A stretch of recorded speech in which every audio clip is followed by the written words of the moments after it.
RMS civil services में आपका स्वागत है। कि जीएस का प्रैक्टिस सेट नंबर 23 है और इसमें पॉलिटी से संबंधित क्वेश्चन लिए गए हैं जो काफ़ी इंपॉर्टेंट है।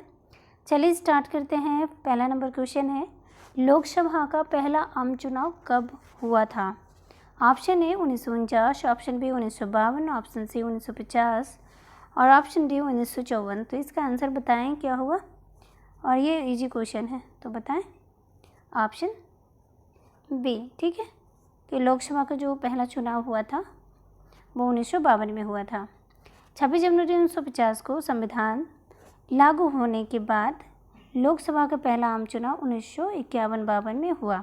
तो संविधान लागू कब हुआ तो ये ध्यान रखें डेट कि 26 जनवरी 1950 को।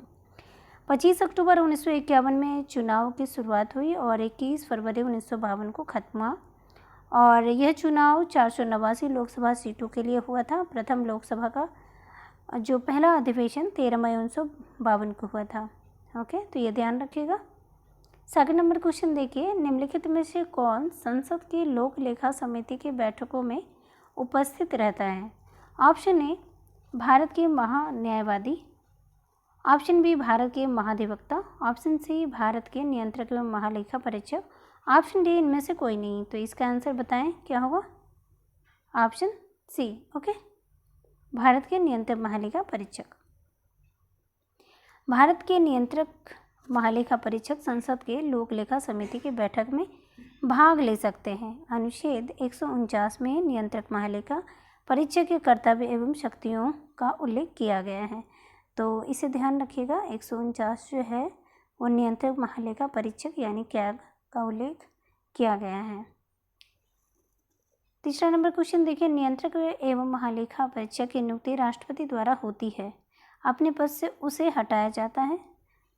तो ऑप्शन ए राष्ट्रपति द्वारा, ऑप्शन बी संसद के दोनों सदनों के संबोधन पर, ऑप्शन सी सर्वोच्च न्यायालय द्वारा, ऑप्शन डी राष्ट्रपति की संस्तुति पर सर्वोच्च न्यायालय द्वारा।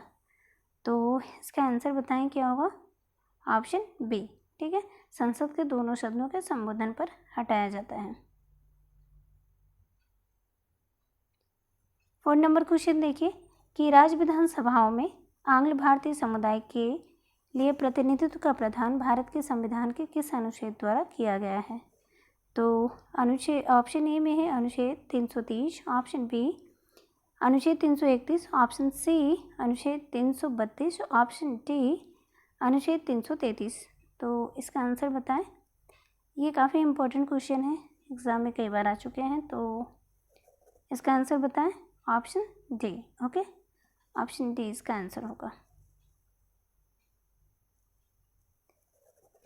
भारतीय संविधान के अनुच्छेद 333 के अनुसार अनुच्छेद 170 में किसी बात के होते हुए भी यदि किसी राज्य के राज्यपाल की यह राय है कि उस राज्य की विधानसभा में आंग्ल भारतीय समुदाय का प्रतिनिधित्व आवश्यक है और उसमें उसका प्रतिनिधित्व पर्याप्त नहीं है, तो वह उस विधानसभा में उस समुदाय का एक सदस्य नाम निर्देशित कर सकता है। ठीक है।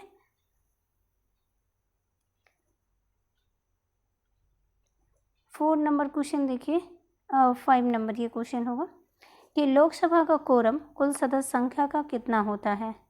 तो option A 1/3, option B 1/5, option C 1/11, option D 1/10।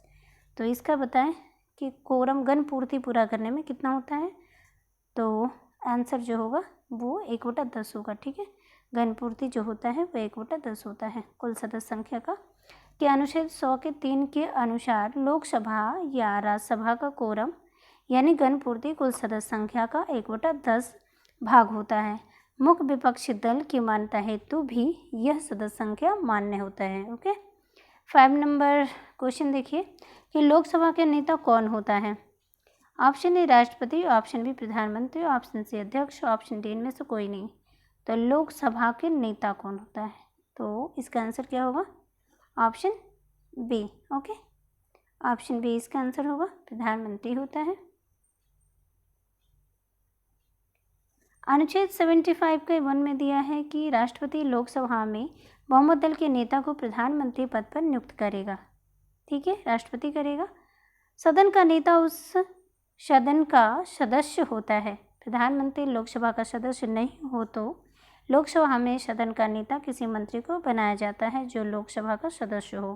Okay, 6 number question देखिए कि लोकसभा के अध्यक्ष को कैसे हटाया जा सकता है। ऑप्शन ए, लोकसभा के उपस्थित सदस्यों को 2/3 बहुमत से पारित संकल्प द्वारा।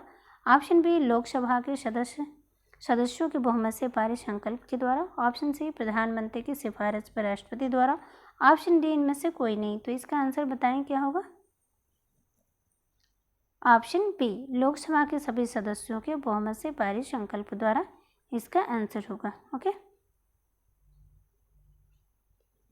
लोकसभा अध्यक्ष को हटाने की प्रक्रिया अनुच्छेद 94 ग में वर्णित है।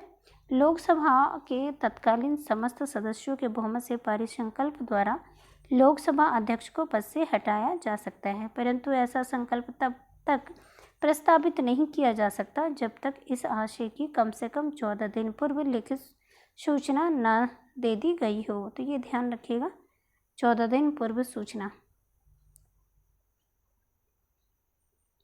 7 नंबर क्वेश्चन देखिए कि लोकसभा अध्यक्ष यानी स्पीकर अपने कास्टिंग वोट का केवल प्रयोग करते हैं। कास्टिंग वोट यानी निर्णायक वोट। तो ऑप्शन ए, वर्तमान सरकार को बचाने हेतु। ऑप्शन बी, संविधान में संशोधन के मामले में। ऑप्शन सी, आपातकाल के मामले में। ऑप्शन डी, जब वोट बराबर होने के नाते टाई हो। तो बताएं इसका आंसर क्या होगा। ऑप्शन डी, ठीक है, जब वोट जो हो बराबर हो तभी स्पीकर के द्वारा कास्टिंग वोट का प्रयोग किया जाता है। अनुच्छेद 100 के 1 के तहत लोकसभा अध्यक्ष यानी स्पीकर अपने कास्टिंग वोट यानी निर्णायक मत का प्रयोग केवल तब करेंगे जब किसी विषय के संदर्भ में हुए मतदान में सत्ता पक्ष एवं विपक्ष दोनों के वोट बराबर हो, तभी लोकसभा अध्यक्ष कास्टिंग वोट का प्रयोग करेंगे। 8 नंबर क्वेश्चन देखिए, प्रथम स्पीकर जिसके विरुद्ध लोकसभा में अविश्वास प्रस्ताव लाया गया था। तो option A, BR Jakhar. Option B, GV Mavalankar. Option C, Hukum Singh. Option D, KS Hegde. तो इसका आंसर बताएं क्या है।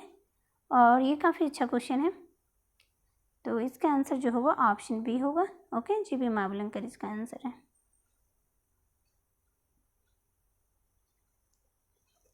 15 दिसंबर 1954 को आचार्य JV कृपलानी सहित विपक्ष के 21 सांसदों द्वारा लोकसभा के प्रथम अध्यक्ष, ये ध्यान रखिएगा कि लोकसभा के प्रथम अध्यक्ष गणेश वासुदेव मावलंकर के विरुद्ध अविश्वास प्रस्ताव लाया गया था, जिसे लोकसभा द्वारा अस्वीकृत कर दिया गया था। ओके, तो ये भी क्वेश्चन आ सकता है कि जो वासुदेव मावलंकर के विरुद्ध जो अविश्वास प्रस्ताव लाया गया था, क्या लोकसभा द्वारा स्वीकार कर दिया गया। तो नहीं, अस्वीकृत कर दिया गया था। ओके, 9 नंबर क्वेश्चन देखिए, यदि उपाध्यक्ष लोकसभा की अध्यक्षता कर रहे हों तो उन्हें एक अधिकार प्राप्त है कि वह ऑप्शन ए, लोकसभा के विचार विमर्श में भाग ले सकते हैं। ऑप्शन बी, सदस्य के रूप में सदन के समक्ष किसी प्रस्ताव पर मतदान कर सकते हैं। ऑप्शन सी, मत बराबरी की अवस्था में मतदान कर सकते हैं। ऑप्शन डी, अध्यक्ष की अनुपस्थिति में संसद की संयुक्त बैठक की अध्यक्षता करने का अधिकार नहीं रखते हैं। तो इसका आंसर बताएं क्या होगा। ऑप्शन सी होगा इसका आंसर। ओके, कि मत बराबरी की अवस्था में मतदान कर सकते हैं। ओके, लोकसभा अध्यक्ष की अनुपस्थिति में उपाध्यक्ष अध्यक्ष के तौर पर कार्य करते हैं। ओके, संसद के दोनों सदनों की संयुक्त बैठक में अध्यक्ष की अनुपस्थिति में उपाध्यक्ष पीठासीन होता है। अध्यक्ष की तरह उपाध्यक्ष भी मत बराबर होने की स्थिति में मत दे सकता है। तो क्वेश्चन ये आएगा कि अध्यक्ष के साथ साथ बराबर मत होने पर यानी कास्टिंग वोट का प्रयोग उपाध्यक्ष भी कर सकता है। इसके अलावा अध्यक्ष के रूप में कार्य करते हुए वह लोकसभा के विचार विमर्श में भाग नहीं ले सकता है। ये इम्पोर्टेंट नोट है कि भाग नहीं ले सकता है विचार विमर्श में। ओके, 10 नंबर क्वेश्चन देखिए, निम्नलिखित में से किस राज्य से लोकसभा के 2 सदस्य निर्वाचित किए जाते हैं। Option A, Tripura. Option B, Mizoram. Option C, Nagaland. Option D, Sikkim. तो इसका आंसर बताएं क्या होगा। लोकसभा के 2 सदस्य निर्वाचित होते हैं, तो इसका आंसर जो होगा वो ऑप्शन बी होगा। ठीक है, त्रिपुरा में 2 हैं, बाकी सब में जो है वो एक एक हैं, ठीक है, इनमें भी एक एक हैं, तो ये ध्यान रखिएगा। त्रिपुरा में 2 हैं। दिए गए राज्यों और उसके लिए आवंटित लोकसभा सीटों की संख्या का विवरण जो है वो त्रिपुरा में 2 है, मिजोरम में 1, नागालैंड में 1 और सिक्किम में 1। अरुणाचल प्रदेश, गोवा, मणिपुर, मेघालय में भी लोकसभा की 2 सीटों का निर्वाचन होता है, तो इसे आप ध्यान रखिएगा। ओके, और साथ ही साथ ये जो है राज्य का आप मैप भी थोड़ा देख लें। ओके, 11 नंबर क्वेश्चन देखिए, लोकसभा का सचिवालय सीधे नियंत्रित होता है। ऑप्शन ए केंद्रीय गृह मंत्रालय द्वारा, ऑप्शन बी संसदीय मामलों के मंत्रालय द्वारा, ऑप्शन सी प्रधानमंत्री द्वारा, ऑप्शन डी लोकसभा के अध्यक्ष द्वारा। तो इसका आंसर क्या होगा? Option D. ओके, लोकसभा के अध्यक्ष के द्वारा। लोकसभा सचिवालय लोकसभा अध्यक्ष के निर्देशन और नियंत्रण में कार्य करता है। ओके, सचिवालय के कर्मचारियों पर सदन के परिसर पर और सदन भवन पर सर्वोच्च प्राधिकार लोकसभा अध्यक्ष को ही प्राप्त होता है। ओके, 12 नंबर क्वेश्चन देखिए कि लोकसभा में किसी विधेयक पर आम बहस निम्नलिखित में से किस स्तर पर होती है? ऑप्शन ए विधेयक की प्रस्तुति के समय, ऑप्शन बी द्वितीय वाचन में, ऑप्शन सी प्रतिवेदन स्तर पर, ऑप्शन डी तृतीय वाचन में। तो इसका आंसर बताएं क्या होगा कि लोकसभा में किसी विधेयक पर आम बहस निम्नलिखित में से किस स्तर पर होती है? तो इसका आंसर जो होगा वो ऑप्शन बी होगा, ठीक है, द्वितीय वाचन में होता है। विधेयक की प्रतिस्थापना के साथ विधेयक पर प्रथम वाचन प्रारंभ हो जाता है। द्वितीय वाचन में विधेयक पर विचार विमर्श प्रारंभ होता है। सभा के सदस्य उसी स्तर पर आम बहस करते हैं। द्वितीय वाचन में ही विधेयक को प्रवर समिति सौंप सकती है। ओके, 13 नंबर क्वेश्चन देखिए कि राज्यसभा से संबंधित निम्नलिखित कथनों में से कौन सा एक सही है? इसमें सही देखना है। तो पहला है कि राज्यसभा का विघटन नहीं होता है। ऑप्शन बी इसके सदस्य राज्यों में प्रादेशिक निर्वाचन क्षेत्रों से प्रत्यक्ष निर्वाचन द्वारा चुने जाते हैं। ऑप्शन सी राज्यसभा यथाशीघ्र अपने किसी सदस्य को अपना सभापति चुनती है। ऑप्शन डी कि भारत के महान्यायवादी को राज्यसभा में बोलने का अधिकार नहीं है। तो इसका आंसर बताएं क्या होगा? तो ये तो आपको पता होगा, ऑप्शन ए इसका आंसर होगा कि राज्यसभा का विघटन नहीं होता। ओके,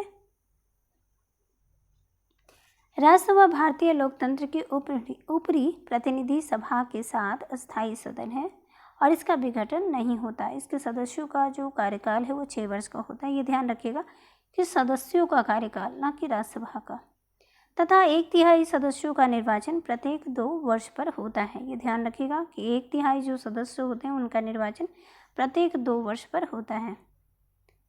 14 नंबर क्वेश्चन देखिए, यदि सरकार राज्यसभा में पराजित हो जाए तो क्या होता है? ठीक है, ऑप्शन ए प्रधानमंत्री अपना त्यागपत्र दे देता है। ऑप्शन बी संसद भंग हो जाती है। ऑप्शन सी राष्ट्रपति शासन लागू हो जाता है। ऑप्शन डी इनमें से कोई नहीं। तो क्या होगा आप बताएं? यदि सरकार राज्यसभा में पारित हो जाए तो क्या होगा? पराजित हो जाए, तो इसका आंसर जो होगा ऑप्शन डी होगा, इनमें से कोई प्रभाव नहीं पड़ेगा। Okay, oh sorry,